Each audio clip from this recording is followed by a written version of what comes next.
जय राधा माधव कुंज बिहारी।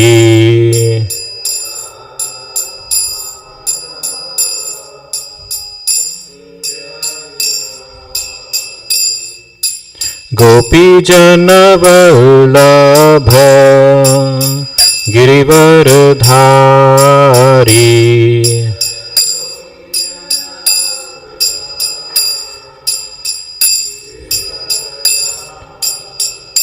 जय गोपी जन वल्लभ गिरिवर धारी।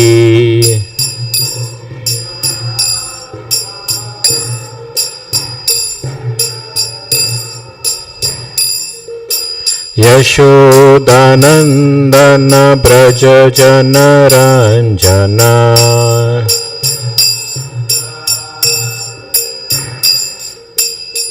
यशोदानंदन ब्रज जन रंजन।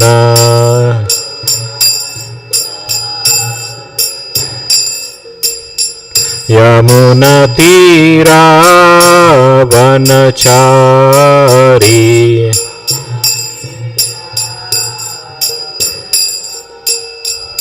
यमुना तीरा वनचारी।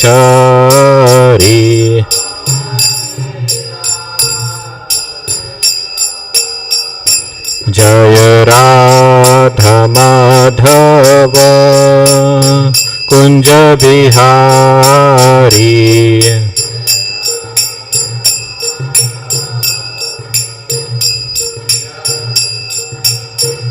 जय राधा माधव कुंज बिहारी।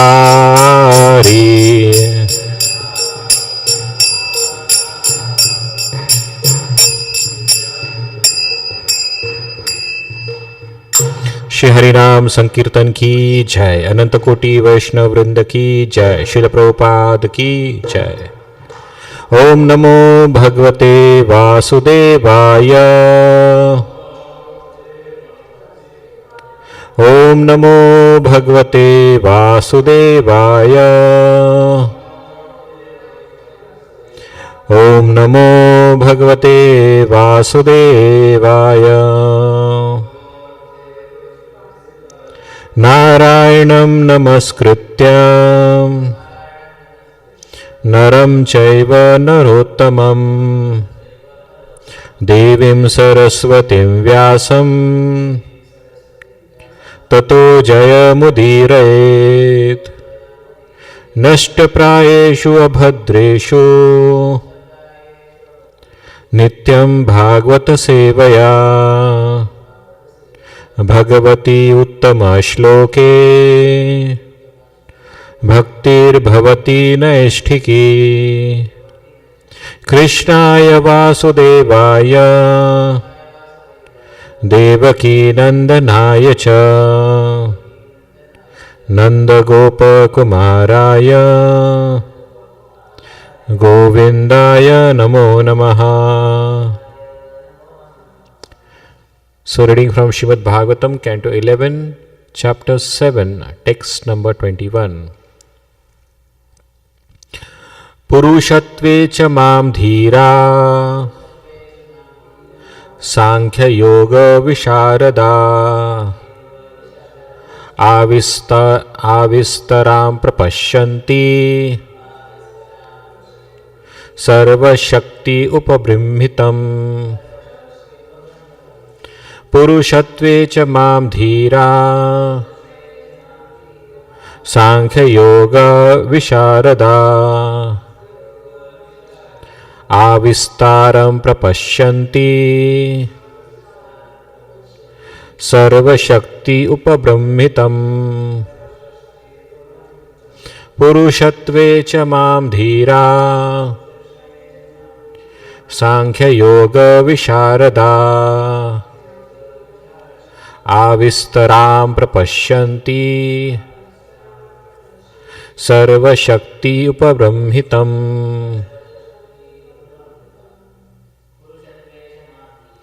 पुरुषत्वे च मां धीरा Sankhya Visharada Avistaram Prapashyanti Sarvashakti Upabrahmitam Purushatve cha mam dhira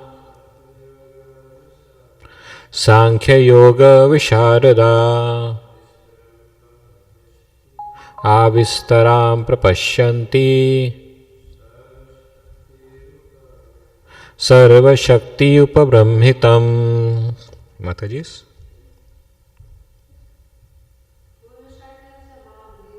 Purushatve cha mam dhira Sankhya Visharada Avistaram Prapashyanti Sarvashakti Upabrahmitam Purushatve cha mam dhira Sankhya Visharada Avistaram Prapashyanti Sarvashakti Upabrahmitam. Word to word translation. Purushatve, in the human form of life. Cha, and. Mam, me. Dhiraha, those free from envy through spiritual knowledge. Sankhya Yoga, in the spiritual science composed of analytical knowledge and devotion to the Supreme. Visharada, who are expert. Avistara, directly manifest. Prapashyanti, they clearly see. Sarva, all. Shakti, with my energies. Upabrahmitam, fully endowed. Translation and purport by the disciples of His Divine Grace A.C. Bhaktivedanta Swami Srila Prabhupada. Srila Prabhupada ki Jai. Translation. In the human form of life, those who are self-controlled and expert in the spiritual science of Sankhya can directly see me along with all of my potencies. Purport. We find the following statement in the Vedas. Purushatve cha avistaram atma sahita prajnanena sampanno tamo vidnyatam vadati vidnyatam pashyati veda shvastanam veda lokau martyamritam ipsati evam sampanno athetaresham pashunam asana pipase evabhinyanam. In the human form of life, the soul is fully endowed with intelligence to understand spiritual knowledge. Thus, in human life, the soul may speak, realize knowledge, see the truth, know the future, and also understand the reality both of this world and of the next. Taking advantage of the experience of mortal life, the soul in human form may endeavor for immortality, and the human body is fully equipped to achieve this end. In such an elevated state, the soul is certainly well acquainted with the ordinary activities of animals such as eating and drinking. The human form of life, Purushatve, is very significant because it affords us the opportunity to perfect our existence. The Sankhya system mentioned here is best illustrated by the instruction of Lord Kapila to his mother Devahuti. Lord Kapila is the supreme personality of Godhead, and his mother approached him saying, Nirvinna nitaram bhuman asat indriya tarshanat yena sambhavyamanena prapannadham tamah prabho.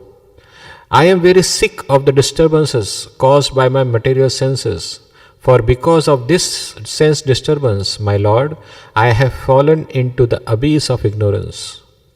Lord Kapila delivered to his mother a highly analytical summary of all material and spiritual reality. It is significant that Lord Kapila did not discriminate against his mother because she was a woman, nor did he consider her incapable of understanding the most elaborate spiritual knowledge.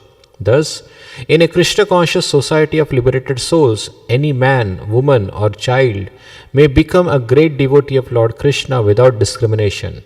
It is also significant that in the highly intellectual Sankhya system enunciated by Lord Kapila, the solid conclusion is surrender to the lotus feet of the pure devotees and love of Godhead.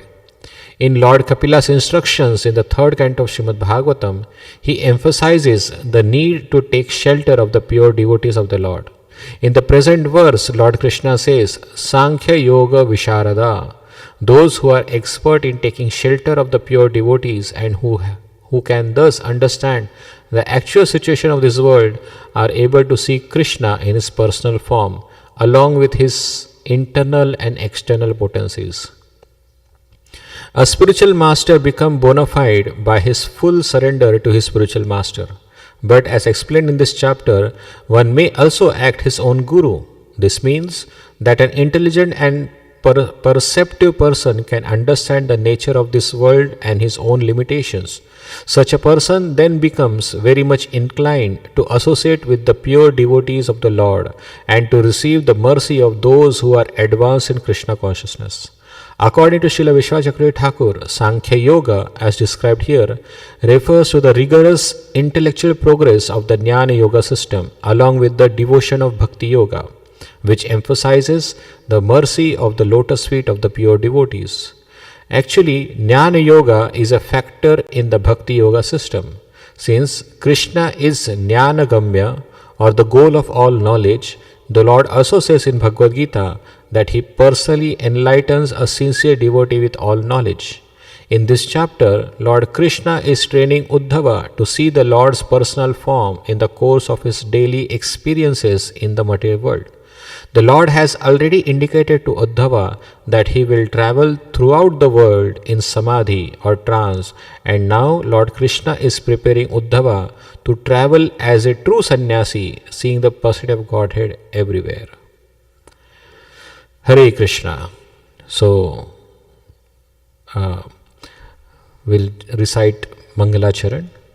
Om Ajnanatimirandhasya Jnananjana Shalakaya Chakshurunmilitam Yena Tasmai Shri Guruve Namaha Shri Chaitanya Manobhishtam Sthapitam Yena Bhutale Swayam Rupa Kadamayam Dadati Swapadantikam Vandeham Shri Guru Shri Yuta Padakamalam Shri Gurun Vaishnavamsha Shri Rupam Sagrajatam Sahagana Raghunathanvitam Tam Sajivam Sadvaitam Savadhutam Parijana Sahitam Krishna Chaitanya Devam Shri Radha Krishna Padan Sahagana Lalita Shri Vishakhanvitamsha He Krishna Karuna Sindhu Deenabandhu Jagatpate Gopesha Gopika Kanta Radha Kanta Namostute Tapta Kanchana Gaurangi Radhe Vrindavaneshwari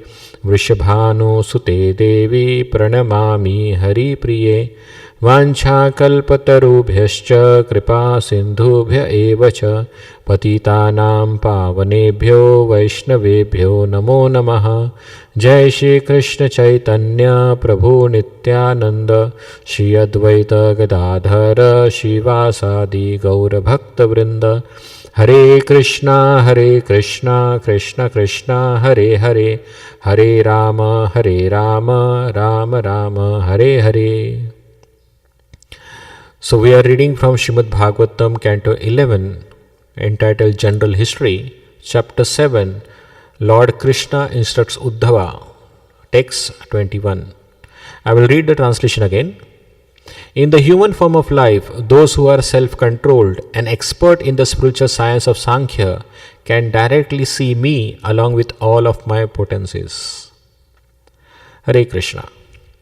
So here in this verse, it has been described, especially the theme of this verses starting from 19th shloka till 23 shloka.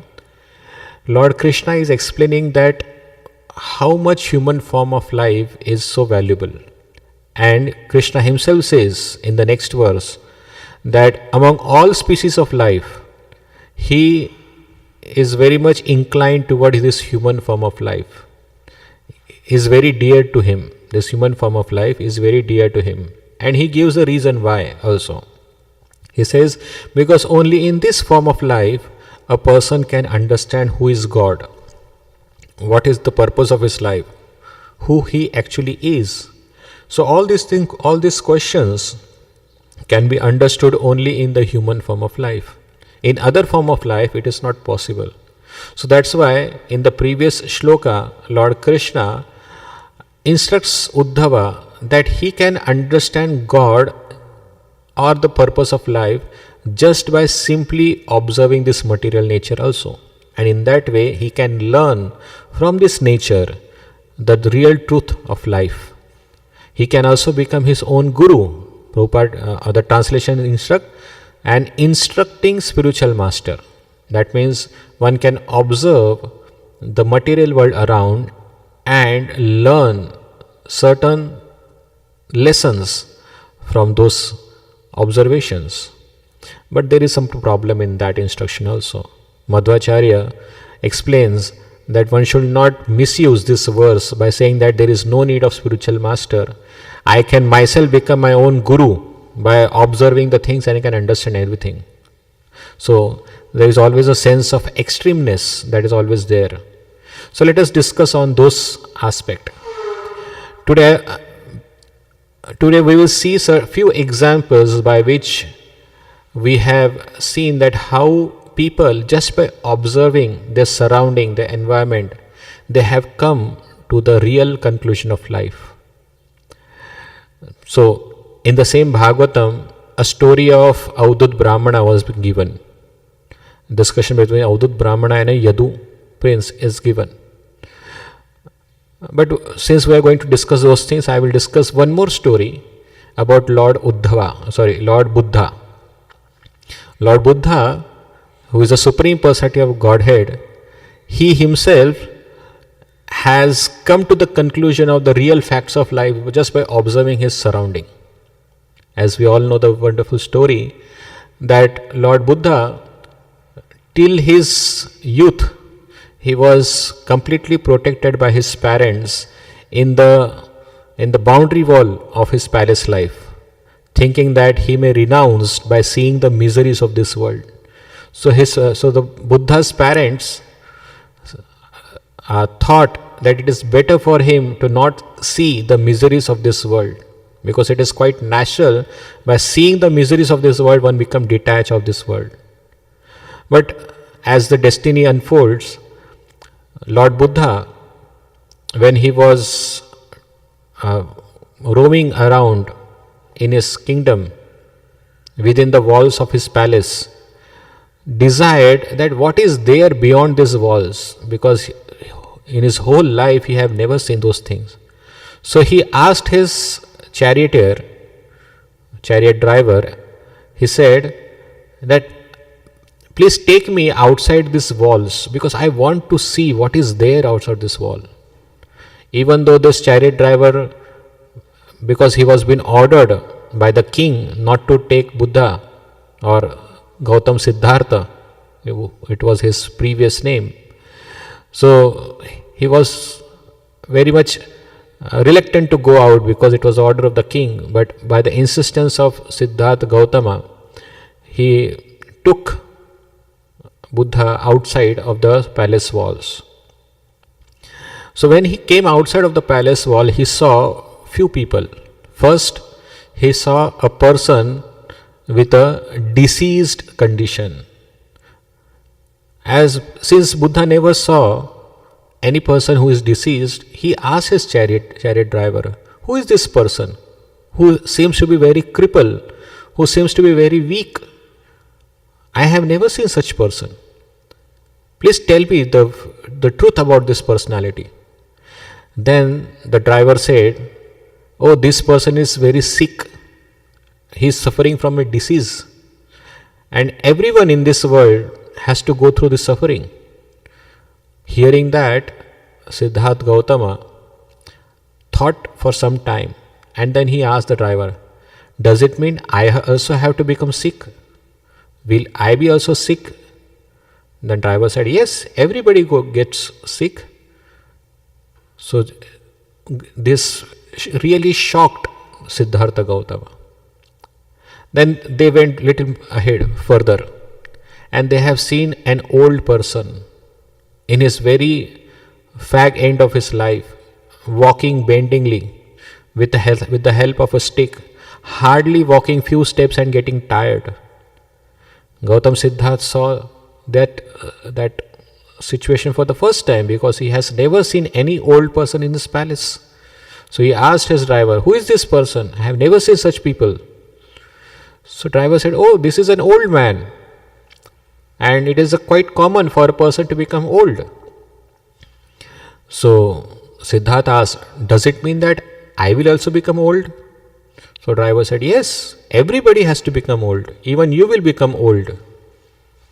So hearing that, Siddhartha again become contemplative, thinking that, what is this? I have never known this life. And then they went little more ahead, and they saw a dead man, the procession of a dead man. He asked his driver, why these people are carrying this person on the deathbed, on this kind of bed? So the driver said, oh, he died. This person, he died, and now these people are carrying this dead person's body to cremation ground. They will burn them. They will burn this body. Siddhartha was surprised that why somebody will burn somebody's body. So the driver said, it is quite natural. Everybody who gets birth must die. And at the time of death, he will be cremated in crematorium.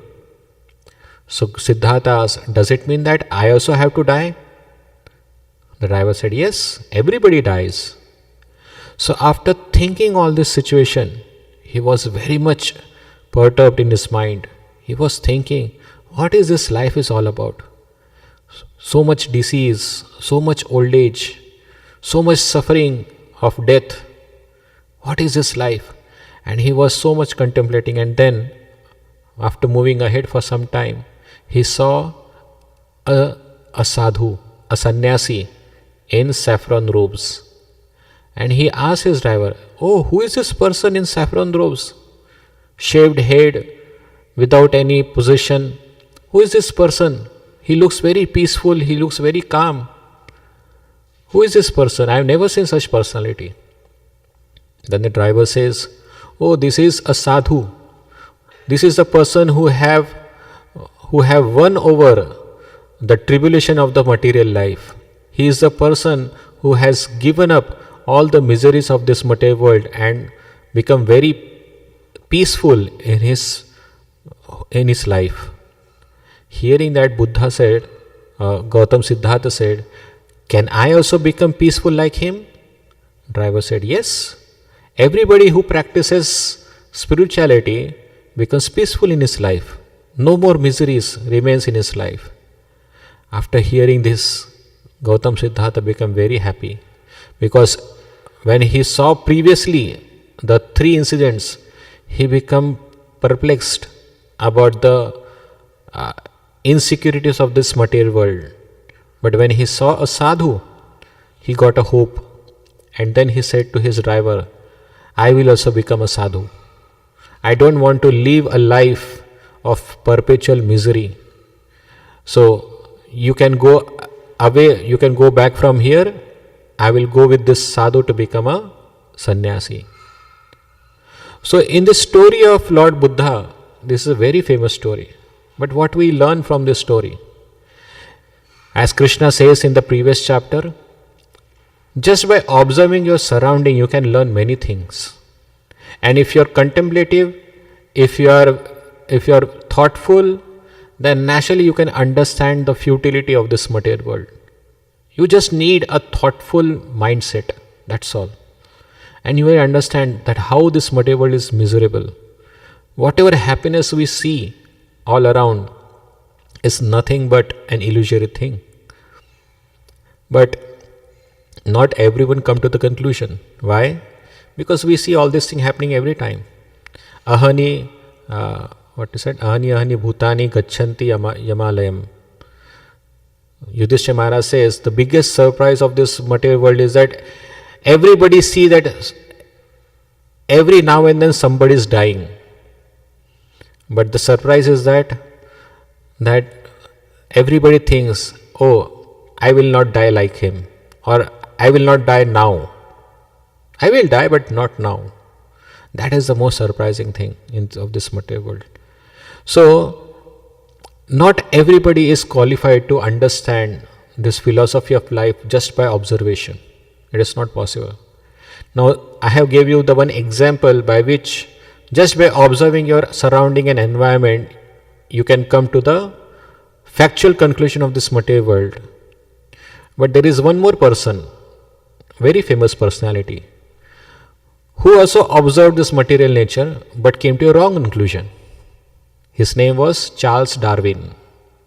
I know, I think that everybody knows him, the greatest atheist of all time. In his childhood, when he was a small boy, he was always going to the church, and he was having many questions in his mind. He used to ask that why these birds fly, why ants crawl, why God has created some living being to crawl on the ground and some people to fly in air. He used to see butterflies flying nicely. He used to see caterpillar moving around. So he asked one of the priests of the church, he asked, why God created some animal like this moving on the land and some animals flying in the air. So the priest, thinking that he is such a small boy, how he will understand the philosophy. So he just said, oh, because that bird is a good soul or good pious person, that's why he is flying. And the animals who walk on the land, they are sinful people, that's why they are walking on the land. So those who does good deeds, they fly in the air. So being a small child, this Darwin thought, oh, does it means that those who are good people, they will fly, and those who are sinful people, they will walk on the ground? So in that way, he was thinking in his mind all those things. One day, when he was playing in his courtyard near his house, he saw on a tree a nest which was having some birds were in that. So he saw from a distance that in that nest there are small baby birds with mother bird was also there.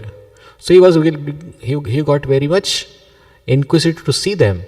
So he climbed on a tree to see the nest, and from a far distance he saw what is happening there.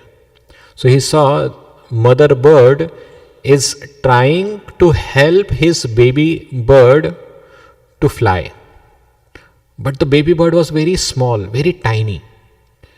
So mother bird is pushing that little baby bird out of the nest so that he may fly. But thing was that because that baby bird was not had developed strength in his hands, so in his feathers, that's why the bird fell down on the ground. And on the ground there was a ants hill was there. There were so many ants were there, red ants. And as soon as this bird fell down on that ant area, all the ants attacked that baby bird, and that baby bird died. Darwin saw all those things. He became very much surprised. Oh, such a good soul, pious soul, why God didn't save him? And these ants, those are devils, those are sinful living entity. How can they killed this good person? So in that way he was again surprised. His observation was making him more confused of what he has heard. And then he came down from the tree and he saw the baby bird. He saw that all ants are snatching the flesh from his body, from that baby bird's body. He became very upset. And then he saw what these ants do. After taking the bite, he saw the ants are going into the ant hill, inside the ant colony. And he saw there is one more animal, generally famously known as ant eater. There is an animal who eats ants. So what he was doing, from the other side of that ant hill, this ant eater was eating these ants. So observing all this, he realized that whatever that priest told me was all wrong. How can God can allow all this thing to happen? First of all, how a sinful person can win over a good person? That was his question. That made him skeptical. And then he saw that those who have strength, those who are powerful, are the only one who wins in this world. So that led it in his mind with a thought that survival of the fittest, that came into his mind. And then he thought, there is no God. This world is a place for only those who are fit to survive. Those who have strength, those who have capacity to survive, only those can survive in this world. And there is no God. So again, same thing. He also observed the surrounding. His conclusion was completely different. And he became atheist. So, just by observing the surrounding, the material nature, one may come to conclusion, but we are not sure whether our conclusion is right or not. I will tell you one more story. I hope you will like it. One more story, that how observation may be right, but the conclusion could be wrong. Okay. I will ask let's say one of our friend of Vaishnav Sevanand Prabhu. Vaishnav Sevanand Prabhu have a friend, and his friend was very much addicted to drinking habits. So Vaishnav Sevanand became very much compassionate on him. So he thought, let me tell this friend that how drinking habit is very bad. So what he did, in order to preach his drunkard friend, he said he put 2 glasses in front of him. In one glass he put normal water, and in other glass he put wine or alcohol. And in that glass, in both the glass, he put one small insect, let's say cockroach, in both the glasses. And actually, the cockroach in the water, it floated out, whereas a cockroach who fell into the alcohol, he died. And then Vaishnav Sevan Prabhu asked his friends, oh, so now you tell me what you understand from this. Then Vaishnav Sevan Prabhu's friend says, oh, this is such a wonderful experiment. Now I realize that because my drinking habit was not wrong, by drinking alcohol, all our stomach insect will die. Whatever insect in my stomach is, they are dying. So drinking is very good. That was his conclusion. Vaishnav Sevan Prabhu slapped on his head, thinking that, oh, what a person. I was thinking that he will say that just like a cockroach died because of entering into the alcohol glass, he will come to the conclusion that I will also die by drinking alcohol. Rather, he came to the conclusion that drinking alcohol will kill insects in the stomach. So, this story says, your observation may be right, but your conclusion could be wrong also. Just like Darwin, his observation was right, but his conclusion was wrong. Similarly, in this material world, one may say that I don't need a guru. I can see the world, I have my own experiences. But your own experiences, who will verify whether your experience is right or wrong? So, just because you have observed, just because you have learned, as they say, I have seen many summers more than you, what you are going to teach me? Sometimes elderly parents say this thing to their children. I have seen many summers more than you. Just because somebody is experienced, just because somebody is elder, or just somebody who has roamed around the world doesn't mean that he is more intelligent. What he is concluding by observing so much, that matters. And his conclusion must be aligned with scriptures. And that's why in Bhagavad Gita Krishna says that Yaha Shastra Vidhim Usrijya Vartate Kamakarata Na Siddhim Avapnoti Na Sukham Na Param Gatim. What does it mean? That if one doesn't follow the instructions of the scriptures, whatever he does, whatever perfection he wants, he cannot achieve. Na siddhim avapnoti. He will not get any perfection in his endeavor. Na sukham, and not happiness also. And na param gatim. Even he will not achieve the highest destination. If he is not aligning himself with the scriptural injunction as given by the Supreme Lord himself. So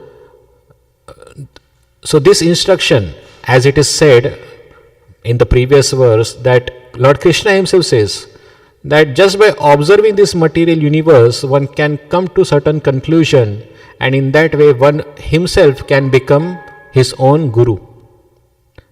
So this instruction is not for ordinary man. This verse says this instruction is for whom? He said, those who are self-controlled and expert in spiritual science of Sankhya, for them that instruction was there. It is not for ordinary person, because ordinary person, if he sees this world, he sees only through his limited sense of intelligence.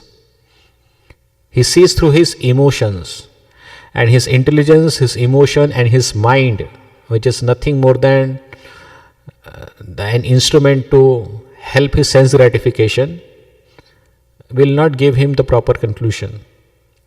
So, the instruction of becoming one's own guru is only applicable for specific kind of people. Those who are self-controlled and those who are expert in the spiritual science. It is only for them, not for all. So one should understand this aspect. Second understanding from this verse which we can learn is that even a devotee sometimes falls in this trap of becoming one's own guru. There is a story of Eklavya. How many of you know Eklavya? Everybody knows. So Eklavya's story is so emotionally surcharging that people say, oh, he was such a nice person, but he was mistreated, abused by the high society people. He's been mistreated badly. But no. In this world, nature doesn't do any injustice to anyone. One gets what they deserve. So the case of Eklavya is very instructing for us, especially for a sadhaka bhakta. The problem of Eklavya was he wanted knowledge but without any guidance. He wanted knowledge without any authority upon him. And that was his problem. Generally, even a sadhaka, he reads scriptures, he hears lectures. Nowadays, there are many Eklavya bhaktas in our society. You will say, how? Eklavya bhakta means they don't want any authority over them. They will say, oh, I am hearing YouTube classes. Oh, I am hearing this Prabhu's class. This class is very wonderful. Oh, I am reading Bhagavatam regularly. Enough for me. There is no need for me to have any authority over me, because I don't believe any of them, because all are rascals. So I believe whatever I feel good, I like this Prabhu's class, I hear him, I like this book, I read that book, and that is enough for me. I do my own bhakti. But the problem is that who will tell whether your understanding or conclusion of the Shastras or the lecture which you have heard is right or wrong? Because generally, even in the classes which we hear, we only take those which attracts our mind. And those instructions which doesn't suit us, we conveniently reject. Eklavya is that. Eklavya is a person who didn't wanted any authority over him. He wanted knowledge, but without any authority. Similarly, a sadhaka must think about it. Because mind is such a rascal. If one is not self-controlled, the same mind can be the cause of his degradation also. So that's why there is a need of a living spiritual master. There is a need of a person in your life who will direct you at every step that whether you are doing right or wrong. Every step we need some guidance. So that guidance is always required. Without guidance, without the help from instructing spiritual master, there is Diksha Guru, no doubt, but there can be many Shiksha Gurus.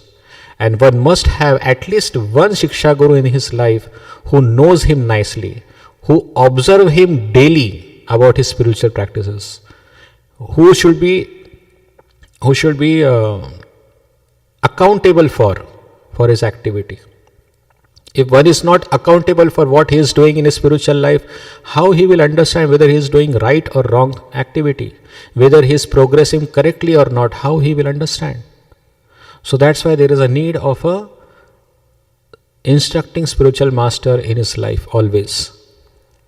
That is what from this verse we must learn. That now again the story of Avadhut Brahmana and Prince Yadu has been discussed here. There will be a discussion of 24 gurus by Avadhut Brahmana, and one may be inspired. Oh, such a wonderful thing, even I can also learn from the nature. There is no need for me to go to spiritual master. No, this instruction is not for ordinary persons. This instruction, as written here, are only for those who are self-controlled and who are expert in spiritual science of Sankhya, can only understand him. So, Hare Krishna. Thank you very much. Yes, Prabhu. Hare Krishna. Thank you, Prabhu, for the very nice talk. You began how one can observe the world and get realizations from that. You began with a positive example of Buddha, then example of Darwin, and another example of alcohol, and then concluded how intelligence can only act in elevating us if it is self-controlled, and if we are connected to a spiritual master, the point of having someone above us who can guide us. That was also very nice. I had a side question. When you were mentioning regarding Darwin, I just wanted to know the source of that particular thing. There was in a very long back, I saw a movie based on Darwin himself. There is a movie based on Darwin. Okay. So in that movie, this scene was there where Darwin was playing in his courtyard, and he saw all this thing that was happening, and in that way he became very anti. So okay. I think there is a movie. The source of that movie may not be. The source of that movie may not be. Don't know, because what I've heard about Darwin is he had enrolled in Christ College, Cambridge. Okay. To become a clergyman, become a priest. Okay. But then his daughter, who was 9 years old, she died an untimely death, because of which he was very much angry at the Creator, and he wanted to become a priest, a clergyman, but then he became an atheist, and he set out on that voyage known as Beagle. Yes, certainly in that movie also it is shown in the same way, but the skeptical thought came in his mind from the very childhood itself. Okay. So in a childhood, he was just relating. The priest is saying something, the world is acting in a different way. So he was skeptical from the very beginning itself. And as you have said, a last straw on the back of the camel, that his daughter's death, that made him completely change the situation. So in that way, yes, both the things can be reconciled, you can say that. Okay. Thank you. Okay. Hare Krishna. I hope there are no questions. Thank you very much. Srila Prabhupada ki jai. Srimad Bhagavatam Mahapuran ki jai. Hare Krishna.